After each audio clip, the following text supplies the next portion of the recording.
Ask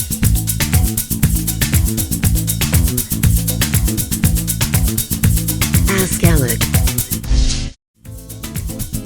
Hey guys, it's Alec Torelli. I just finished playing a Poker Night in America session here in Choctaw, Oklahoma. I had an awesome day, played all day with Phil Hellmuth, and I have a very special Ask Alec for you today. I'm going to bring on Phil Hellmuth here in a minute. He's going to talk about poker, strategy, and everything he does that's made him one of the best in the world for 20, 30 years straight.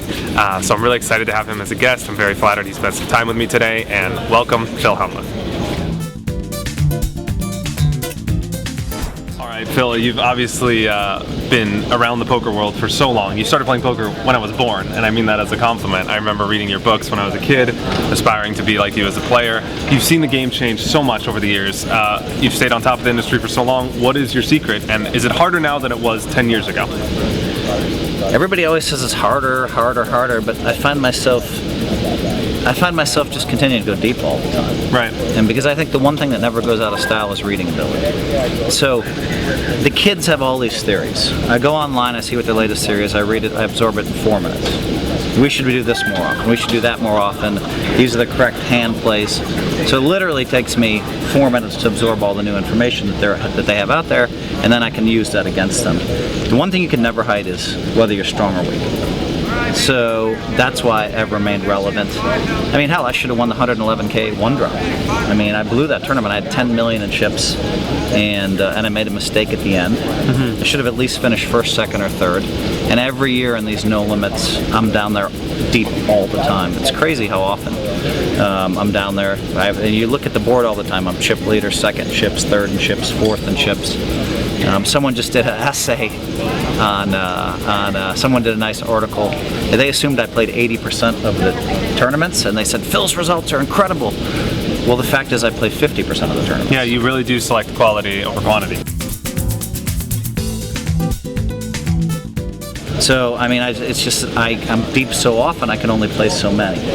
And so, you know, when you go 3 days, you played one tournament when there's 5. You know what I mean? And then I might even take the next day off sometimes. But I'm around 50% of the tournaments. And yeah, so I've had really good results, but I think that's all due to my reading ability. Obviously, you need to have logic and be socially aware. Social awareness is huge because you have to understand how other people perceive you. And people of the young generation, though, they've watched me make so many great calls that they're afraid I'm going to read them, and when they're afraid I'm going to read them, I get a better read. Yeah. So it's perfect for me. Yeah, knowing your image is huge too. You have to know your image and know where you stand in some of these pots. Definitely. And yeah, I'm a little disappointed last year. I don't get to play very many hold'em events.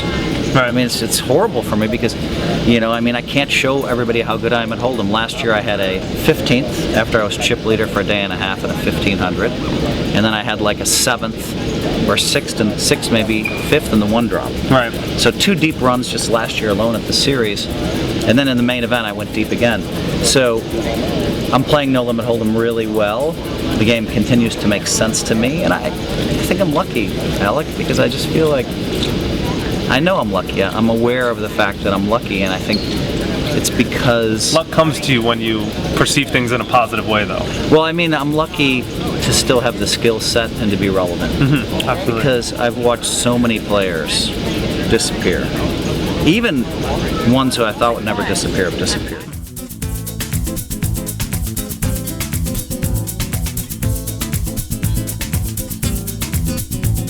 What do you think the biggest reason is players don't make it and don't last in the poker industry? You've seen so many players come and go. There's a lot of ego, you know, a lot of the kids that first win, they're 24, 25, they win a championship. They say, oh, I'm better than Phil Hellmuth. And I'm like, why the fuck did you pick my name? tell, you know, and I read that for years. Oh, we're better than Phil, we're better than Phil. Well, that guy disappeared in 04, then that guy in 05, and they just disappear. They fall underneath the fold, and they keep, and I have to listen to all their bullshit, which probably motivates me. Yeah, I can imagine. Yeah, it motivates me, and I'm like, really? And so these guys just disappear, and they're never heard from again. And so, but I just keep doing it. But I can't. You know, my biggest issue is fatigue and ego.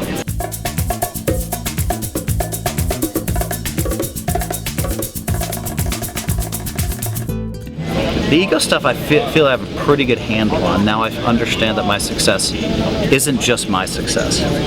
And for a long time, my ego was flaring. In July and August, I was out of control.